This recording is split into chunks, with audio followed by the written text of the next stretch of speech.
Thanks for the blade.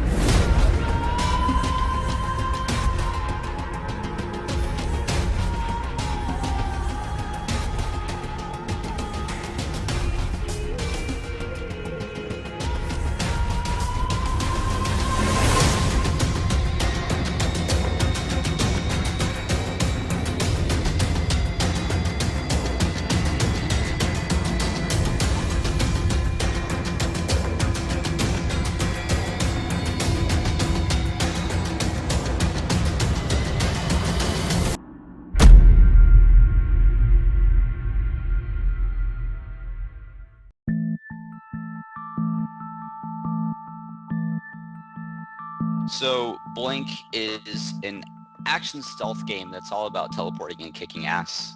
You play as a character named Iris, who has had a bunch of experiments performed on her and gets the ability to teleport. And the game is essentially about you escaping a facility. So we kind of give a standard setup, but it really comes down to the gameplay. And what sets Blink apart from many other games is that a lot of it has to do with the controls. For example, it's not a button press that allows you to teleport, but it's a flick. So it's similar to the controls of, let's say, Skate from EA. But it has a very, as I said, action stealth way, which means you can play it in multiple ways. If you think of actually Arkham Asylum as a very similar game in the kind of the gun sections, where you're kind of getting out of sight, coming in and taking out one or two guys and disappearing. Most of Blink plays like that. It's very get in, get out, deal a lot of damage. You're a glass cannon, you die very easily, and really aiming to help players get as much tension as they possibly can through the experience.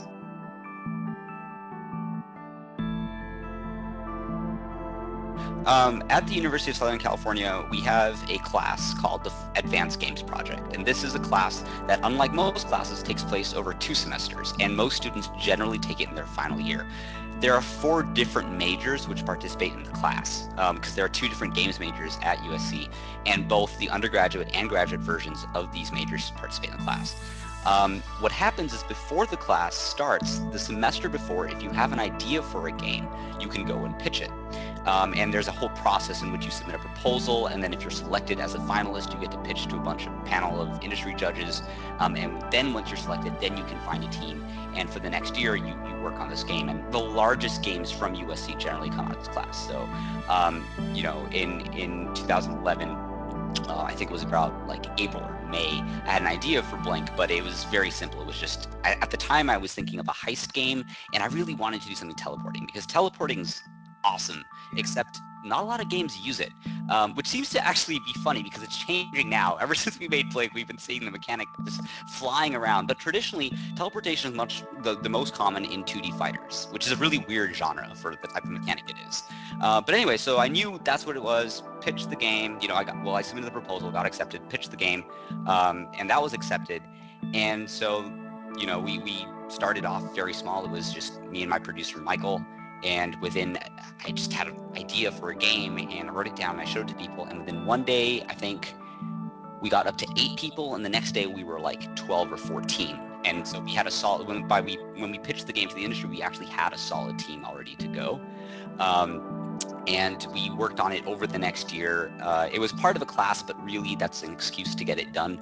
Of course, the time we work on it is all outside of class time, and it's, but that's how it started.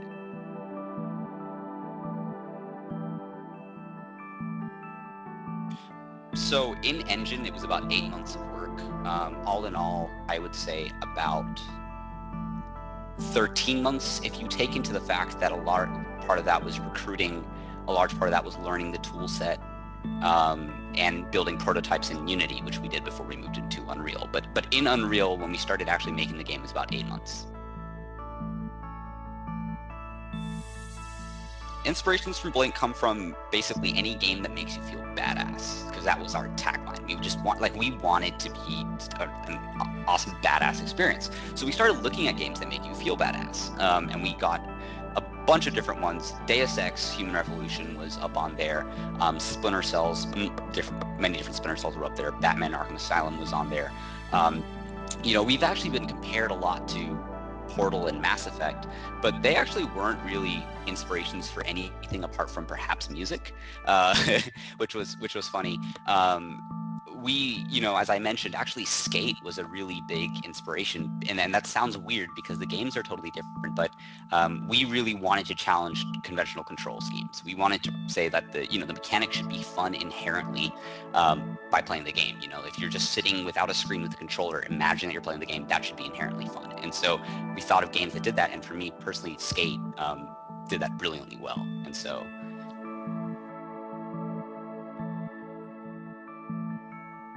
Sure, yeah, that's actually our our tagline started being, about being the most badass student experience, and it changed into that because we thought we could actually use Blink to make a statement. And so when I originally pitched the game, it wasn't a 5 to 10 minute experience. It was like a 40-minute experience to an hour experience, which is very common among student games.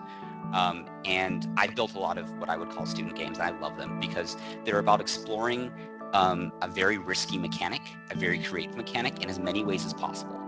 And that's awesome. But as a result, generally, that tends to lack a lot of polish in all aspects of production. And so when we were thinking, we got a lot of advice from people in the industry, one of them being Gordon Bellamy from the IGDA, who recently moved to Tencent. He told us from the beginning that, listen, I'm going to propose something. Here's an idea for you guys, but why don't you break that model and why don't you do something that no other student is doing, which is instead of trying to make the indie student game, why not go for the AAA experience? And what you don't have is you don't have the experience, you don't have the resources, and you don't have the time. So what you do is you limit yourself. You use free resources. You limit yourself to a very 5 to 10 minute chunk of gameplay, and you try to show people that even though you're students now, in a year you won't be, and you're capable of producing this quality of work. So that was the angle that we took, and it was our core pillar. It defined everything that we did. We were fortunate enough on the project to get advisement from both Sony Santa Monica and Microsoft Game Studios for different aspects, and they would treat us as if we went to them asking them to treat us as if we were part of their studio. We don't want to be thought of as a student team. Even if we physically can't get things done, we want to feel like we're being compared to Gears of War 3. We want to feel like we're being compared to God of War. We want to, whether we live up to that or not is that's our problem, but it was just a realization that, hey, in like 8 months, we're not going to be students anymore.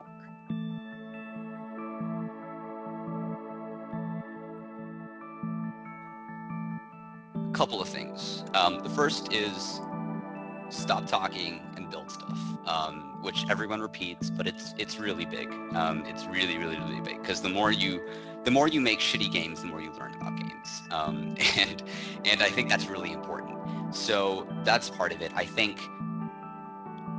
just being open to. So like I started off thinking I was going to be a game programmer. I then thought I was going to be a producer. I now got hired at Sony Santa Monica as a designer. And so you kind of these phases where it's just do anything to make games. So that's the first part, and a lot of people do that. The second part, I think, is reach out. Go to events, meet people, introduce yourselves, get people to play your games. I mean, if you cannot publicly have someone play your game and rip you to shreds about it, then there's a problem. You have to be very comfortable, no matter how crappy your game is, to get people to play it, improve it, play it, improve it. That iteration cycle is insanely important. And finally, once you're at the level where you think you have it, that's where the advice from Blink kind of kicks in, where challenge the medium. Do something that people aren't doing, and people will take notice. When we went around to GDC and we showed Blink, right before, I think it was about 6 weeks before we had completed it. It was much older of a build, it was very broken. But we just went around GDC and we showed it to a bunch of people in the industry, and not one of them thought we were students. And I think that was a really cool feeling. I mean, I showed it to Robin Walker from Valve, the creator of Team Fortress, and he just looked at me. He was like, "Oh yeah, so like when your studio's doing this," I'm like, "I don't have a studio. Like I have Fortresses, and I'm doing we're doing this." And I think what happens you'll find is industry professionals really respect students who are pushing the boundaries and doing things and really working their ass off, and more importantly, being humble about it. It's like, I don't have the best game. I'm just trying to do something. I would love for you to give me advice or help me. I mean, people are willing to help if you ask politely.